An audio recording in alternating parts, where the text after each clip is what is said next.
दोस्तों ST classes में आप लोग का स्वागत है। आज के इस वीडियो में हम बात करने वाले एलपी सीबीटी 1 का जो एग्जाम हुआ है उसके ऊपर मतलब पूरा डिटेल में बात करेंगे कि भाई सीबीटी 1 का कटअप क्या रहने वाला है, एक्सपेक्टेड कटअप। मतलब ये जो आपका सीबीटी 1 का जो एग्जाम हुआ है वो कटअप मतलब किस किस फैक्टर पे डिपेंड करेगा, सारा चीज हम बात करने वाले हैं। अगर आपका नंबर आपके मन में हमेशा कहीं ना कहीं ये बात चल ही रहा होगा कि भाई मेरा इतना नंबर आ रहा है, सीबीटी 2 का तैयारी करें या फिर नहीं करें, तो हम आज के इस वीडियो में सारा डाउट आपका क्लियर करने वाले हैं। ठीक है, अगर आपका जो भी हम बताएंगे, आपका जो भी बोर्ड होगा, आप ध्यान से वीडियो को देखिएगा। ठीक है, ऐसा नहीं कि फर्जी में हम वीडियो बना दिए हैं। ठीक है, 20 से 22 दिन एग्जाम हो गया है सीबीटी 1 का होने से, तो कुछ ना कुछ भाई इतना लेट से हम वीडियो बना रहे हैं तो कुछ ना कुछ एनालाइज करके ही वीडियो बनाए होंगे। ठीक है, तो आपको मतलब वीडियो को ध्यान से देखना है। आप जिस भी बोर्ड से भरे हैं तो आपको मतलब अगर आपका नंबर उस रेंज के जो हम बताने वाले हैं, अगर इस रेंज के अंदर अगर आपका नंबर आ रहा है तो आपको भाई सीबीटी 2 का जो है ना 100% तैयारी करनी चाहिए। ठीक है, और एक्यूरेट डाटा तो कोई नहीं बता सकता है कि भाई 40 पॉइंट इतना मतलब समथिंग इस बोर्ड का इतना जाएगा ही कटअप, ऐसा कोई नहीं बता सकता। एक अप्रोक्सीमेट वैल्यू लेकर के ही बताएगा। ठीक है, तो कटअप जो है ना, कटअप बहुत सारे फैक्टर पे डिपेंड करता है। अगर मान लिया आपने कि भाई आप एक एग्जांपल ही आपको देते हैं कि अगर आपने मान के चलो रांची बोर्ड से आपने फॉर्म अप्लाई कर दिया। ठीक है, तो रांची बोर्ड में अगर मान के चलते हैं कि भाई 2000 सीट है, रांची बोर्ड में मान के चलते हैं 2000 सीट है। ठीक है, तो यहाँ पे अगर लड़का देखा जाए तो मान के चलते हैं आपका 10,000 लड़के ने फॉर्म भरा, 10,000 लड़के ने फॉर्म भरा है। और मान के चलते पटना बोर्ड में ये हो गया रांची, पटना पटना बोर्ड में मान के चलते हैं 3,000 सीट है। 3,000 सीट तो होने वाला है नहीं, कहीं कि सब बोर्ड में इतना नहीं रहता। मान के चलते 1,500 सीट है। ठीक है, यहाँ पे फॉर्म भराया गया, मान के चलते हैं 30-20,000 ले लेते हैं। तो ये जो आपका फॉर्म यहाँ पे गिरा, यहाँ सीट है 2,000, यहाँ पे सीट है 1,500 पटना में, यहाँ पे फॉर्म गिरा 10,000, यहाँ पे फॉर्म गिरा 20,000। तो आपका जो कटअप जो डिपेंड करता है ना, बहुत सारे फैक्टर पर डिपेंड करता है। हो सकता है इस बोर्ड में 10,000 फॉर्म गिरा है, लेकिन हाँ इस बोर्ड में जो भी है ना, ये लड़का मतलब हो सकता है उतना तैयारी करने वाला ना हो, मतलब एक एवरेज वाला लड़का इस बोर्ड में गया हो जो भी फॉर्म डाला है। इस बोर्ड में हो सकता है कि इतना 20,000 फॉर्म गिरा है, तो हो सकता है इस बोर्ड में जो है ना लड़का मतलब जिसका ज्यादा तैयारी हो वो लड़का इस बोर्ड में फॉर्म भर दिया। तो मेन बात क्या है ना कि भाई इस जो अभी हमने बताया आपको, ये वाला फैक्टर बहुत बड़ा मायने रखता है। ठीक है, हो सकता है किसी बोर्ड में सीट है 5 ही सीट है। ठीक है, और वहाँ पे आपका लड़का जो है ना ज्यादा पढ़ने वाला नहीं है, फॉर्म बहुत गिर गया लेकिन बहुत डाला गया है, लेकिन पढ़ने वाला लड़का नहीं है, तो होगा क्या कि मतलब वहाँ का कटअप जो है कम रह जाता है। जैसे कि आपने पिछला बार देखा ही होगा, पटना सब बोल रहा था कि भाई पटना बोर्ड का ज्यादा जाएगा, कटअप ज्यादा जाएगा, लेकिन सबसे पटना बोर्ड का ही कम गया था कटअप। पता है क्यों गया था? एक तो पिछले बार क्या था कि पहले जो 2018 से पहले जो एलपी का जो जितना भी वैकेंसी आया था उसमें आपका ये ट्रेड वाला सिलेबस नहीं था। ठीक है, ट्रेड वाला सिलेबस आने के बाद क्या हो गया ना कि पिछले बार जो भी जितने लड़का ने एग्जाम दिया था ट्रेड में पास नहीं, क्वालिफाई नहीं कर पाया था। इस वजह से जो है ना मिनिमम क्वालिफाइंग नंबर पे जो है ना बहुत लड़के का ऐसा था कि वह पास किया गया था। ठीक है, तो फैक्टर कटअप जो है ना बहुत सारे फैक्टर पे डिपेंड करता है, तो मेनली आपको उतना नहीं ये जानना है।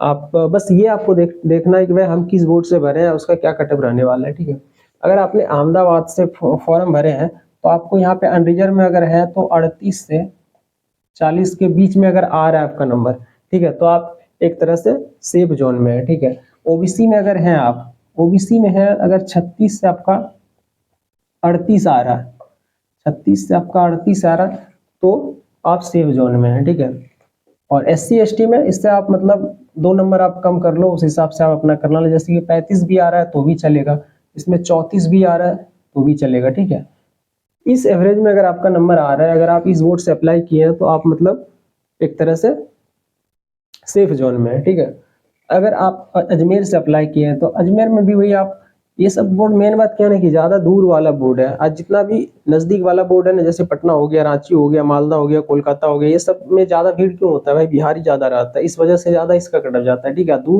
लड़का दूर जाने का एक ही पर्पस है कि भाई जिसका तैयारी नॉर्मल रहता है वही दूर जाता है बंदा, जिसका तैयारी मतलब पूरा एक तरह से बोला जाए रेलम रेल रहता है ना, तो वो दूर जाना पसंद नहीं करता भाई। दूर में जॉब करके हमने भी देखा है कि मतलब कितना परेशानी झेलना पड़ता है, ठीक है।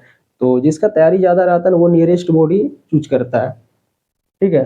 तो अगर आपका अजमेर से है अगर, तो आपका ये इसमें 38 से अगर आपका 40 आ रहा है तो इतना हो जाएगा। अगर आप अजमेर से हैं 37 से अगर 39 आ रहा है तो आप बेहिचक तैयारी कर सकते हैं, ठीक है। अगर आपको ओबीसी में देखना है तो इससे आप 1-2 नंबर प्लस माइनस कर सकते हैं। इसमें भी आपको हम जो बता रहे हैं ये डाटा, ये जो हम बताया आपको 38 से 40, ये डाटा आपको मतलब ये नहीं भाई बोल सकते हैं कि 38 से 40 जो है 38 से 40 इतना ही आएगा, प्लस माइनस आप 2 कर सकते हैं, ठीक है।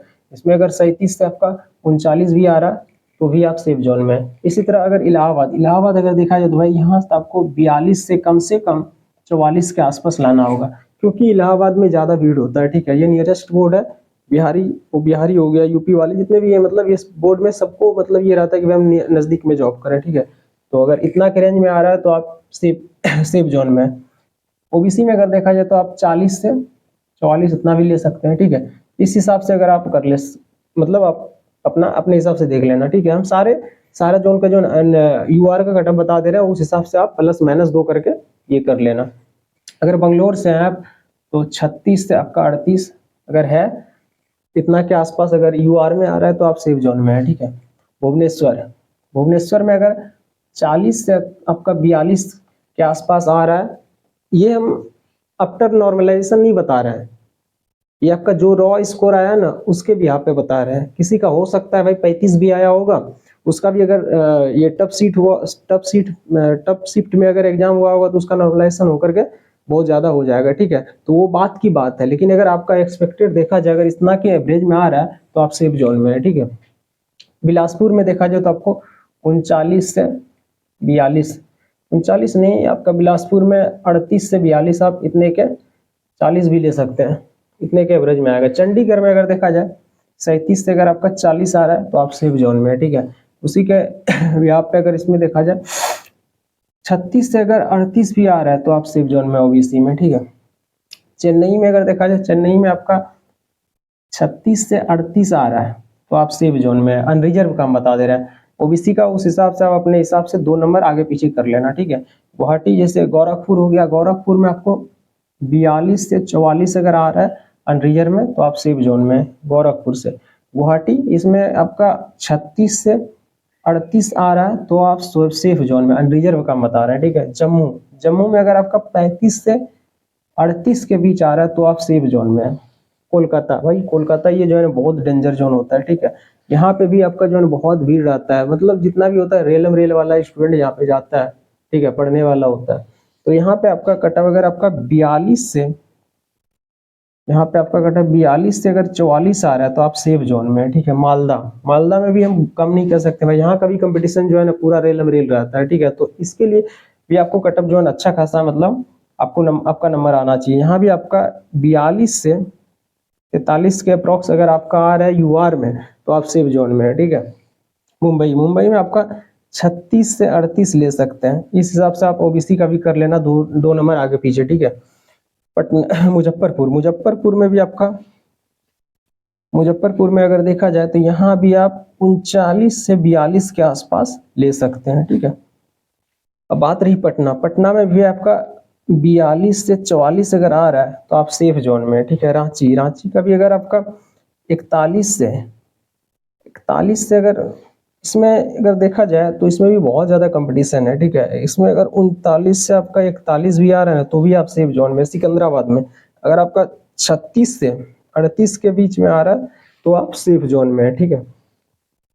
और सिलीगुड़ी में आपका 38 से 40 भी आ रहा है तो आप सेफ जोन में। ये जो हम डाटा बता रहे हैं यूआर का बता रहे हैं, ठीक है। उस हिसाब से आप ओबीसी का 2 नंबर कम मतलब ऊपर नीच कर लेना। उसके बाद आपको SC ST में ओबीसी से आपको थोड़ा सा ये कर लेना है। अगर आप ईडब्ल्यूएस में है तो उस हिसाब से आप 2 नंबर आगे पीछे कर लेना, ठीक है। अगर हम बस ये आपका यूआर का हम बता रहे हैं, अगर इस एवरेज में आपका आ रहा है तो उस हिसाब से आप 2 नंबर आगे पीछे करके आप अपने अकॉर्डिंग देख लेना है कि मैम किस बोर्ड से है, कितना नंबर मेरा आ रहा है, उसके अकॉर्डिंग आप देख लेना खुद से। चेन्नई में अगर आप हैं, आप अगर चेन्नई बोर्ड से भरे हैं तो यहाँ पे अगर आपका 36 से 38 के बीच आ रहा है तो आप सेफ जोन में है, ठीक है। तिरुवनंतपुरम में अगर 40 आपका 42 आ रहा है तो आप सेफ जोन में है, ठीक है। इस हिसाब से आप अपने हिसाब से ओबीसी में 2 नंबर ओबीसी का भी बहुत ज्यादा मतलब कटअप कम नहीं होता है, 1 से 2 नंबर का फर्क होता है। ये जो हमने एवरेज आपको बताया कटअप, ये एवरेज यही रहने वाला है। अब जो भी हमने कटअप बताया कि 42 से 44 गोरखपुर का, हो सकता है किसी बोर्ड का थोड़ा ऊपर चल जाए, किसी बोर्ड का कम कम चल जाए, क्योंकि भाई कोई भी अगर एक्सपेक्टेड कटअप बताता है ना, तो वो मतलब रेलवे बोर्ड का कोई चेयरमैन नहीं है कि भाई परफेक्ट कटअप बता देगा कि 40 पॉइंट आपका 5 ही जाने वाला है। ये कोई नहीं बता सकता है। एक अप्रोक्सीमेट मतलब ही आपको बता सकता है, लगभग में बता सकता है कि हाँ, इतना के अप्रोक्स जाएगा कटअप। तो अगर आपका कटअप इस रेंज के अंदर आपका नंबर आ रहा है बिफोर नॉर्मलाइजेशन, तो आप सेफ जोन में है, ठीक है। तो आपको ये डर नहीं करना है भाई। देखो, नॉर्मलाइजेशन रेलवे का एक ऐसा फंडा होता है ना कि किसी का 35 नंबर भी रहेगा ना, 35 भी रहेगा, उसका हार्ड शिफ्ट, देखो हम लोग तो भाई कुछ भी हम अपने अकॉर्डिंग मानते हैं कि भाई ये हार्ड शिफ्ट है, लेकिन अब रेलवे क्या करेगी वो तो वो लोग के ऊपर डिपेंड करता है ना। तो मान के चलते हैं किसी का हार्ड शिफ्ट अगर है, वो रेलवे मान मान रही है कि भाई 35 नंबर इसका आया, वो हार्ड शिफ्ट है, तो हो सकता है इसका 45 भी हो जाए नंबर। तो ये बात की बात है, ये मतलब कोई भगवान नहीं है कि बता सकता है भाई किसका कितना बढ़ने वाला है, ठीक है।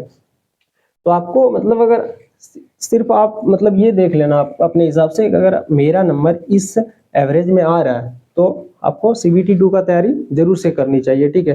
और सीबीटी 2 का भाई बहुत बड़ा सिलेबस है, ऐसा नहीं कि बहुत छोटा सिलेबस है। अगर आप अभी से अगर तैयारी नहीं करते ना, तो फिर बाद में आपको ये भी झेलना पड़ेगा कि भाई काश हमने तैयारी कर लेता तो मेरे लिए सही रहता, ठीक है। सीबीसी 2 भाई पिछले बार हमने भी दिया था, ठीक है। साइको बस मेरा ये हो गया था, हेक्सा टेस्ट में हम छटा गए थे, मतलब नहीं हो पाया था क्लियर। तो हमें पता है ना भाई रेलवे में कैसे क्या होता है। तो आज की इस वीडियो में बस इतना ही बताना था। अगर आपको वीडियो अच्छा लगे तो चैनल को सब्सक्राइब करके वीडियो को लाइक कर दीजिएगा, ठीक है। मिलते हैं किसी नेक्स्ट वीडियो में। Thank you.